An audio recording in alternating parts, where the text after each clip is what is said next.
नमस्कार दोस्तों। कहते हैं कि एक बाप के दर्द को केवल एक बाप ही महसूस कर सकता है। नमस्कार दोस्तों, मेरा नाम है राजेंद्र कुमार और मैं बहुत बहुत स्वागत करता हूं आप लोगों का अपने YouTube चैनल सिंपल एजुकेशन में। आज की इस वीडियो में मैं लेकर आया हूं एक सौगात कक्षा 4 की बाल भारती की हिंदी की पाठ्य पुस्तक से।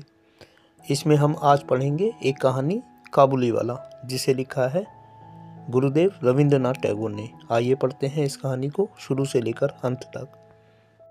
मेरी 5 बरस की लड़की मिनी से पल भर भी बोले बिना नहीं रहा जाता। एक दिन वह सवेरे सवेरे ही बोली, बाबूजी, रामदयाल दरबान है ना, वह काक को कौवा कहता है। वह कुछ जानता नहीं ना बाबूजी। मेरे कुछ कहने से पहले ही उसने दूसरी बात छेड़ दी। देखो बाबूजी, भोला कहता है आकाश में हाथी सूंड से पानी फेंकता है, इसी से वर्षा होती है। अच्छा बाबूजी, भोला झूठ बोलता है ना। और फिर वह खेल में लग गई। मेरा घर सड़क के किनारे है। एक दिन मिनी मेरे कमरे में खेल रही थी। अचानक वह खेल छोड़कर खिड़की के पास दौड़ी गई और बड़े दोस्तों, एक प्यारे से चित्र में आप देख सकते हैं बच्ची को लेखक के पैरों से चिपके हुए। जोर से चिल्लाने लगी, काबुली वाले, ओ काबुली वाले। कंधे पर मेवों की झोली लटकाकर हाथ में अंगूर की पिटारी लिए एक लंबा सा काबुली धीमी चाल से सड़क पर जा रहा था। जैसे ही वह मकान की ओर आने लगा, मिनी जान लेकर भीतर भाग गई। उसे डर लगा कि कहीं वह उसे पकड़ न ले जाए। उसके मन में यह बात बैठ गई थी कि काबुली वाले की झोली के अंदर तलाश करने पर उस जैसे और 2-4 बच्चे मिल सकते हैं। काबुली ने मुस्कुराते हुए मुझे सलाम किया। मैंने उससे कुछ सौदा खरीदा। फिर वह बोला, बाबू साहब, आपकी लड़की कहाँ गई? मैंने मिनी के मन से डर दूर करने के लिए उसे बुलवा लिया। काबुली ने झोली से किशमिश और बादाम निकालकर मिनी को देना चाहा, पर उसने कुछ न लिया। डरकर वह मेरे घुटनों से लिपट गई। काबुली से उसका पहला परिचय इस तरह हुआ। कुछ दिन बाद किसी जरूरी काम से मैं बाहर जा रहा था। देखा कि मिनी काबुली से खूब बातें कर रही है और काबुली मुस्कुराता हुआ सुन रहा है। मिनी की झोली बादाम किशमिश से भरी हुई थी। मैंने काबुली को अठन्नी देते हुए कहा, इसे यह सब क्यों दे दिया? अब मत देना। फिर मैं बाहर चला गया। कुछ देर तक काबुली मिनी से बात करता रहा। जाते समय वह अठन्नी मिनी की झोली में डालता गया। जब मैं घर लौटा तो देखा कि मिनी की माँ काबुली से अठन्नी लेने के कारण उस पर खूब गुस्सा हो रही है। काबुली प्रतिदिन आता रहा। उसने किशमिश बादाम दे देकर मिनी के छोटे से हृदय पर काफ़ी अधिकार जमा लिया।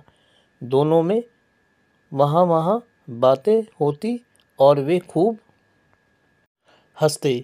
रहमत काबुली को देखते ही मेरी लड़की हंसती हुई पूछती, काबुली वाले, ओ काबुली वाले, तुम्हारी झोली में क्या है?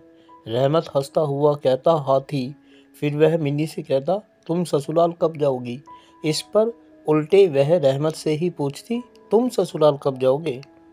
रहमत अपना मोटा घूंसा बनाकर कहता, हम ससुर को मारेगा। इस पर मिनी खूब हंसती।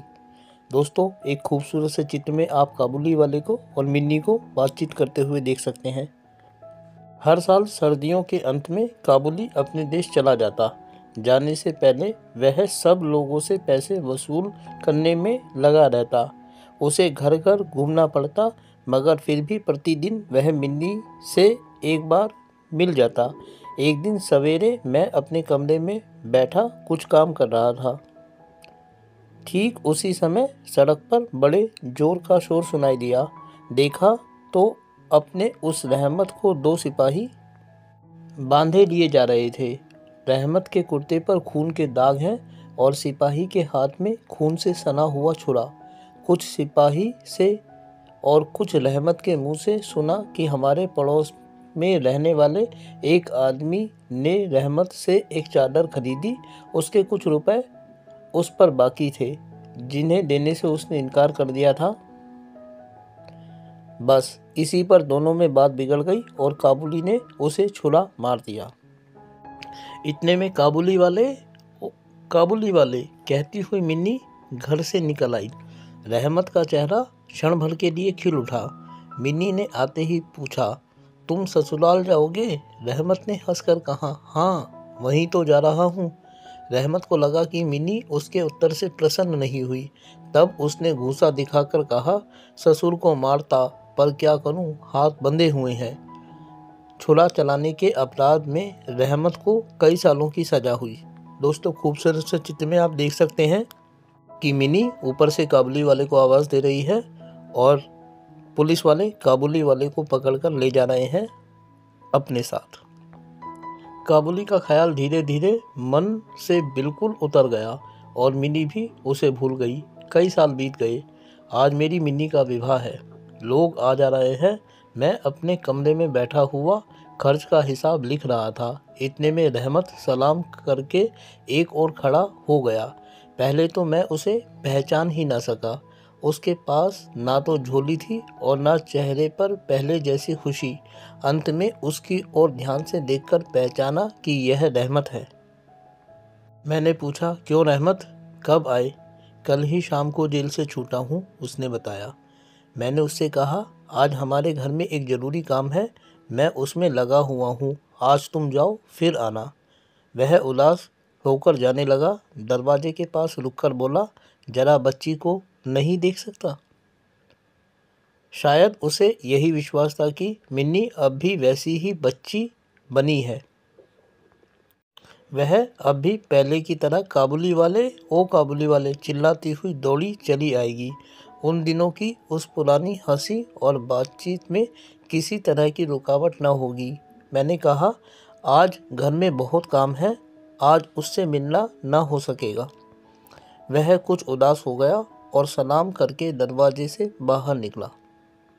मैं सोच ही रहा था कि उसे वापस बुलाऊं। इतने में वह स्वयं ही लौट आया और बोला, यह थोड़ा सा मेवा बच्ची के लिए लाया था, उसको दे दीजिएगा। मैंने उसे पैसे देने चाहे पर उसने कहा, आपकी बहुत मेहरबानी है बाबू साहब, पैसे रहने दीजिए। फिर जरा ठहर कर बोला, आपकी जैसी मेरी भी एक बेटी है। मैं उसकी याद कर करके आपकी बच्ची के लिए थोड़ा सा मेवा ले आया करता हूँ। मैं यहाँ सौदा बेचने नहीं आता। उसने अपने कुर्ते की जेब में हाथ डालकर कागज का एक टुकड़ा निकाला। देखा कि कागज पर छोटे से हाथ के नन्हे से पंजे की छाप है। हाथ में थोड़ी सी कालिख लगाकर कागज पर उसकी छाप ले ली गई है। अपनी बेटी की इस याद को छाती से लगाकर रहमत हर साल कलकत्ते के गली कूचों में सौदा बेचने आता है। देखकर मेरी आंखें भर आई। सब कुछ भूलकर मैंने उसी समय मिनी को बाहर बुलाया। विवाह की पूरी पोशाक और गहने पहने मिनी शर्म से सिकड़ी मेरे पास आकर खड़ी हो गई। उसे देखकर रहमत काबुली पहले तो सकपका गया। उससे पहले जैसी बातचीत करते ना बनी। बाद में वह हंसता हुआ बोला, लल्ली सास के घर जा रही है क्या? मिनी अब सास का अर्थ समझती थी। मारे शर्म के उसका मुंह लाल हो उठा। मिनी के चले जाने पर एक गहरी सांस भरकर रहमत वहीं जमीन पर बैठ गया। उसकी समझ में यह बात एकाएक स्पष्ट हो उठी कि उसकी बेटी भी इतने दिनों में बड़ी हो गई होगी। इन 8 वर्षों में उसका क्या हुआ कौन जाने। वह उसकी याद में खो गया। मैंने कुछ रुपए निकालकर उसके हाथ में रख दिए और कहा, रहमत तुम अपनी बेटी के पास देश चले जाओ। दोस्तों, ये थी गुरुदेव रविंद्रनाथ टैगोर की एक मार्मिक कहानी, काबुली वाला। उम्मीद करता हूँ कि आप लोगों को यह कहानी अच्छी लगी होगी और साथ ही आपसे अनुरोध करता हूँ कि यदि कहानी अच्छी लगी तो कहानी को लाइक, चैनल को सब्सक्राइब और वीडियो को शेयर ज़रूर करें। बहुत जल्दी ही आपके सामने ऐसी ही दूसरी कहानी लेकर उपस्थित होता हूँ। तब तक के लिए आपका बहुत बहुत धन्यवाद।